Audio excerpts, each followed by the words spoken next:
Bienvenue dans ce tutoriel vidéo. Aujourd'hui, je vais vous montrer comment créer un barème pour un devoir dans Microsoft Teams. Un barème vous permet de définir des critères d'évaluation clairs et de noter les travaux de vos élèves de manière cohérente. Allons-y! Pour ajouter un barème, je commence par cliquer sur « Ajouter un barème » à droite de la page de création de devoir. Une nouvelle fenêtre apparaît. Je peux créer un barème à partir de 0 ou le créer à partir de l'intelligence artificielle. Comme j'ai déjà une grille en PDF, je vais démontrer la première option. Dans la première case, je donne un titre à mon barème. La description est facultative. Ensuite, je clique sur « Suivant ». Ensuite, je choisis les échelles de compétences que je souhaite utiliser. Si les niveaux proposés ne me conviennent pas, je choisis « Personnaliser ». Je peux ensuite ainsi créer mes propres échelles. J'aime bien utiliser les échelles du ministère de l'Éducation.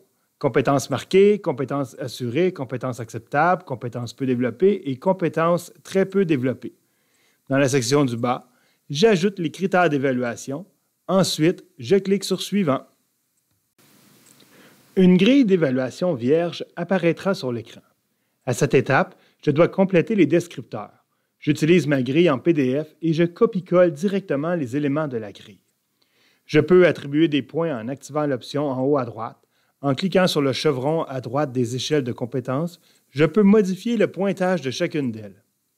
Je peux aussi attribuer un pourcentage à chacun des critères. Avant de terminer, je peux modifier, supprimer ou ajouter des critères ou des niveaux de compétences. Lorsque ma grille est complète, je clique sur « Joindre ». Une grille d'évaluation se créera automatiquement. Nous verrons comment l'utiliser lors de la correction, lors de la vidéo « Offrir une rétroaction sur un devoir Teams ». Dans le cas où je n'aurais pas mon barème, je pourrais demander à Teams de le créer pour moi grâce à l'intelligence artificielle. Cela me permettrait d'avoir une première ébauche que je pourrais modifier par la suite. Pour ce faire, je dois cliquer sur « Créer des rubriques à l'aide de l'IA », puis ajouter un titre et ce que je veux que le barème évalue. Plus je serai précis dans ma description, plus la grille le sera. Ensuite, je clique sur « Suivant ». Puis, je choisis le niveau des élèves et les échelles de compétences en cliquant sur le chevron. Je peux les personnaliser selon les normes et modalités de mon école. Finalement, j'ajoute les critères d'évaluation. Je peux utiliser ceux proposés, mais il est plus pertinent d'ajouter les critères des cadres d'évaluation. Je suis maintenant prêt à générer ma grille. Lorsqu'elle apparaît, je prends le temps de lire puisque le contenu généré par l'IA n'est pas toujours correct. Je peux la modifier directement en cliquant sur les cases.